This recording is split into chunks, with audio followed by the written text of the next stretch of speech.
یہ صرف ایک انڈسٹری ہے جو اس پورے شہر کی پوری کاؤنٹی کی جس کو لاس اینجلس بولتے ہیں کو چلاتی تھی۔ یہاں پر ان سے وابستہ تقریباً 4.5 لاکھ افراد ہیں جو اس وقت ہاتھ پر ہاتھ دھرے بیٹھے ہیں۔ کسی کو کچھ پتہ نہیں ہے کہ مستقبل میں کب یہ اسٹوڈیوز، کب یہ سینما ہالز، کب یہ تھیٹرز، کب یہ ڈانس ہال جو ہیں دوبارہ شروع ہوں گے۔ ابھی تک اس کے بارے میں کوئی کچھ نہیں کہہ سکتا، کیونکہ آگ ہر آنے والے دن میں بھڑکتی جا رہی ہے۔ آگ کے جو مکانات جلا رہی ہے وہ ہمیں نظر آ رہے ہیں، کچھ جو لوگوں کی املاک جل رہی ہیں وہ نظر آ رہی ہیں، جن کی ہلاکتیں ہوئی نظر آئی ہیں، جو فضا میں دھواں اڑ رہا ہے نظر آتا ہے، جو درخت جل رہے ہیں نظر آتے ہیں۔ لیکن کچھ نقصانات ایسے ہیں جو ابھی نظر نہیں آ رہے لیکن آنے والے دنوں میں نظر آئیں گے۔ پہلے ان نقصانات کی بات کر لیں جو لاس اینجلس، ہالی ووڈ اسپیشلی اس کے ساتھ منسلک تھے۔ اس وقت صورتحال یہ ہے کہ وہاں پر فلم انڈسٹری جو ہے بند ہو گئی ہے۔ پیرامونٹ کے ترجمان کا کہنا ہے کہ تباہ کن جو حالات ہیں ان میں فلم انڈسٹری کو چلائے رکھنا جو ہے وہ کسی طور جو ہے ممکن نہیں ہے، اور فلم انڈسٹری جو ہے بند ہونے کے دہانے پر پہنچ چکی ہے۔ بسم اللہ الرحمن الرحیم، بولتے کالم کے ساتھ میں عامر رضا خان۔ اور جب آفت آتی ہے تو اکیلی تنہا نہیں آتی ہے۔ سونامی آیا تھا تو اس کے بعد دنیا کے کئی ممالک کی اکانومی اڑ گئی تھی، اور کئی ملکوں کی اکانومی جو تھی وہ سنبھل گئی تھی۔ یہ بھی یاد رکھیں، آفات جب آتی ہیں تنہا نہیں آتی، ان کے ساتھ نئی نئی مصیبتیں جو ہیں وہ جنم لیتی رہتی ہیں۔ اور جو کچھ اس وقت لاس اینجلس میں اس آگ کے نتیجے میں ہو رہا ہے اس کے بھی بھیانک نتائج کچھ تو سامنے نظر آ رہے ہیں ہمیں۔ آگ کے جو مکانات جلا رہی ہے وہ ہمیں نظر آ رہے ہیں، کچھ جو لوگوں کے املاک جل رہی ہیں وہ نظر آ رہی ہیں، جن کی ہلاکتیں ہوئی نظر آئی ہیں، جو فضا میں دھواں اڑ رہا ہے نظر آتا ہے، جو درخت جل رہے ہیں نظر آتے ہیں۔ لیکن کچھ نقصانات ایسے ہیں جو ابھی نظر نہیں آ رہے لیکن آنے والے دنوں میں نظر آئیں گے۔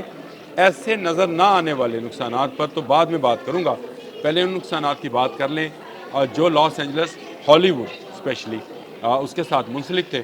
اس وقت صورتحال یہ ہے کہ وہاں پر فلم انڈسٹری جو ہے بند ہو گئی ہے، اور فلم انڈسٹری کے بند ہونے کا مطلب آپ سمجھتے ہیں کہ جتنے وہاں پر پریمیئر شو ہونے تھے ان کو کینسل کر دیا گیا ہے۔ جو ایوارڈ سیرمنی، خاص کر آسکر ایوارڈ کے لیے جو نامینیشنز کی سیرمنی تھی وہ ختم ہو گئی ہے۔ جو گریمی ایوارڈ ہونے تھے ان کے لیے ریڈ کارپٹ اناؤنس تھا وہ ختم ہو گیا ہے، اور اس کے ساتھ ساتھ تمام فلموں کی شوٹنگز کو کینسل کر دیا گیا ہے۔ یہ صرف ایک انڈسٹری ہے جو اس پورے شہر کی پوری کاؤنٹی کی جس کو لاس اینجلس بولتے ہیں کو چلاتی تھی۔ یہاں پر ان سے وابستہ تقریباً 4.5 لاکھ افراد ہیں جو اس وقت ہاتھ پر ہاتھ دھرے بیٹھے ہیں۔ کسی کو کچھ پتہ نہیں ہے کہ مستقبل میں کب یہ اسٹوڈیوز، کب یہ سینما ہالز، کب یہ تھیٹرز، کب یہ ڈانس ہال جو ہیں دوبارہ شروع ہوں گے۔ ابھی تک اس کے بارے میں کوئی کچھ نہیں کہہ سکتا، کیونکہ آگ ہر آنے والے دن میں بھڑکتی جا رہی ہے۔ میں نے کل بتایا تھا کہ جس طرح سے 1100 سے 2300 GMT پہ یہ ہوا گئی، اسی رفتار سے مزید یہ 2 دن اور چلی تو سب کچھ خشک ہو جائے گا۔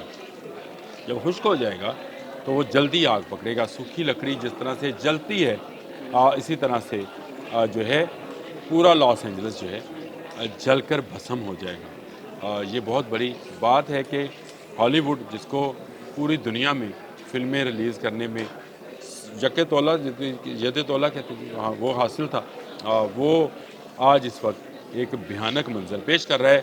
بستی ایسے ہے جیسے اجڑ سی گئی ہے۔ میرے پاس کچھ ڈیٹیل ہے۔ سب سے پہلے تو نیٹ فلکس کی بات کر لیتے ہیں۔ نیٹ فلکس نے اپنی ایک نئی فلم 14 جنوری کو یعنی آج سے 2 دن پہلے جو ہے ریلیز کرنی تھی، دی نائٹ ایجنٹ۔ اس کا کوئی سیزن 2 تھا۔ نائٹ ایجنٹ کی سیریز ہے نیٹ فلکس کی اپنی۔ جو لوگ فلم دیکھنے کے شوقین ہیں، فلم بین ہیں، ان کو نائٹ ایجنٹ کا متعلق پتہ ہوگا کہ یہ کس طرح کا سیزن ہے۔ یہ سیزن جو ہے اس کو آن ایئر ہونا تھا، لیکن نیٹ فلکس نے اپنی تمام فلموں کی ریلیز جو ہے امریکہ سے بند کر دیا۔ اور ان کا کہنا ہے کیونکہ پورا ملک جو ہے لاس اینجلس کی وجہ سے سوگ میں ہے، اور خاص کر وہ اپنے آپریشن جو ہیں نیٹ فلکس کے فلموں سے ریلیٹڈ ہے تو وہ لاس اینجلس سے اور ہالی ووڈ سے کرتے تھے، اس لیے انہوں نے اپنے تمام آپریشنز کو